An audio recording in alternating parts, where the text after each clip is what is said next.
Donc la première chose très importante à comprendre, c'est le phénomène de l'identité. Pourquoi? Parce que Microsoft a une position prépondérante au niveau de la gestion de l'identité, au niveau de la télémétrie de l'information qu'on a. Pourquoi? Parce que on gère 1 milliard d'authentifications par jour dans AD, que ce soit on-prem ou dans Azure AD. Ça inclut évidemment Xbox Live, donc la partie consumer, puis la partie entreprise. Également, 90% des entreprises utilisent AD évidemment. Donc ça fait beaucoup de comptes à gérer. Et puis, ce qui est intéressant au niveau de la sécurité, c'est ça. C'est qu'au niveau des attaques et des intrusions, 76% sont dus à cause d'identités credentials qui sont compromises. Et ça aussi, c'est un chiffre très important, c'est ce qu'on appelle le time to detect, c'est-à-dire qu'entre le moment où il y a une intrusion en ce moment et le moment où une entreprise est capable de détecter l'intrusion, il y a une moyenne, c'est une moyenne de 243 jours. Imaginez le dégât qu'on peut faire en 243 jours quand on laisse un hacker, peu importe ses intentions, naviguer dans vos ressources, dans vos serveurs, dans vos fichiers, dans vos données. Donc l'objectif de la suite EML, d'une des parties, c'est de réduire ce qu'on appelle le Zero Day Detection. Je veux réduire ce 243 jours au minimum pour que l'impact et le risque soient le plus bas possible. Donc toute cette information-là, toute cette télémétrie, nous on la met dans ce qu'on appelle un Security Graph. Donc c'est une espèce d'intelligence artificielle qui va essayer de comprendre avec des templates de machine learning toutes les tendances, les attaques. On a aussi ce qu'on appelle le Security Operations Center à Seattle qui a été créé. Et eux, ce qu'ils font, c'est qu'ils vont carrément sur le marché noir pour voir qui est en train de vendre des listes d'emails, des listes d'identité. Puis ils intègrent toutes ces informations-là dans ce machine learning, dans cette intelligence, pour le retranscrire après dans les outils de détection qu'on va voir. Donc la partie identité, c'est le produit, puis je ne vais pas vous assommer avec les noms de produits là, mais Azure AD Premium. Je ne sais pas si vous êtes tous familiers avec Azure AD. C'est en gros les étapes d'une journée dans le cloud que vous avez dû voir aujourd'hui. Je ne vais pas me répéter, mais vous avez votre AD on-premises dans votre domaine controller. Vous voulez le porter dans le cloud, vous allez mettre Azure AD Connect, c'est un outil de synchronisation. Puis là, vous allez pousser vos users, vos groupes tranquillement dans Azure AD. Azure AD, qui est un outil de gestion d'identité comme votre Azure on-prem, lui, il a un layer supplémentaire de fonctionnalités qui s'appelle Premium, qui vient avec un paquet de fonctionnalités en plus, qui sont détaillées ici. Je commence par celle-là, c'est l'identité commune. Pourquoi? Parce que celle-ci, elle va se passer plutôt on-premise. La réalité, c'est que, je ne sais pas si vous connaissez Forefront Identity Manager, c'est comme ça, donc maintenant ça s'appelle MIM, Microsoft Identity Manager, ça vient avec EMS. Puis ça va permettre quoi? Ça va permettre de gérer votre employee life cycle de façon beaucoup plus fluide. C'est-à-dire que quand vous avez votre système HR, par exemple, vous avez un nouvel employé qui arrive, généralement on crée son profil en premier dans le système de ressources humaines. Son nom, son prénom, son adresse, salaire, ainsi de suite. Là, généralement, manuellement, là, il y a un admin qui reçoit un mail, puis il va dans AD, puis là, il crée son mail, puis après, il va dans le système de RP, SAP, puis là, il va créer le profil, ainsi de suite. MIM, ce que ça permet de faire, en fait, c'est d'automatiser tout ce cycle-là. C'est-à-dire qu'on va le créer à une seule place, puis là, on va fédérer les identités à travers toutes les différentes applications dans un processus automatique.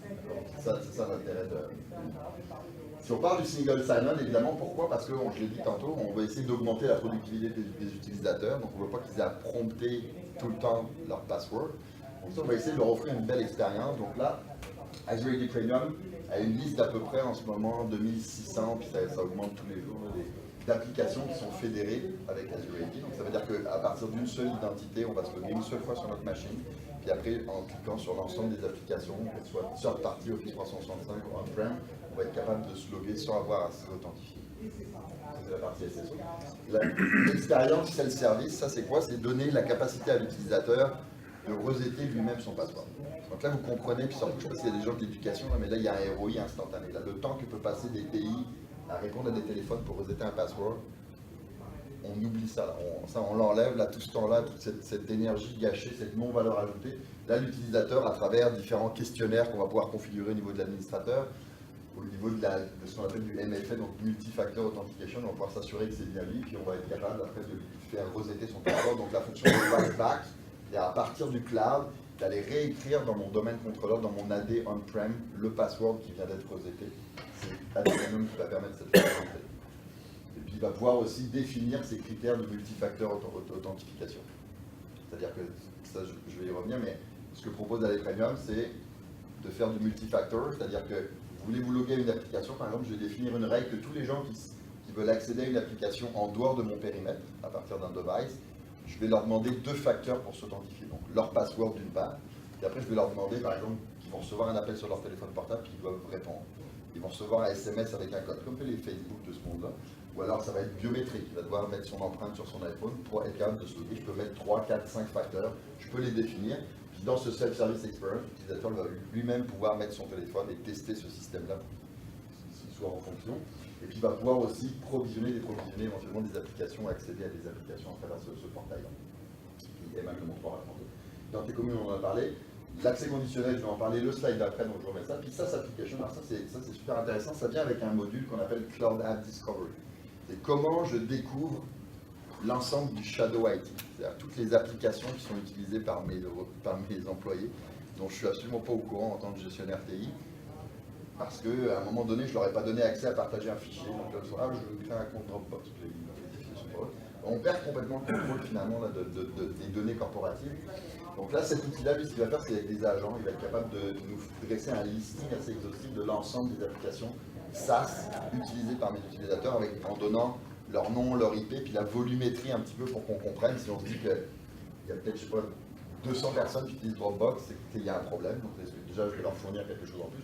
Je vais éventuellement leur bloquer l'accès à Dropbox à travers mes règles de firewall de WebSense. Et puis je vais être capable d'adresser ce besoin-là si j'ai du volume là-dessus.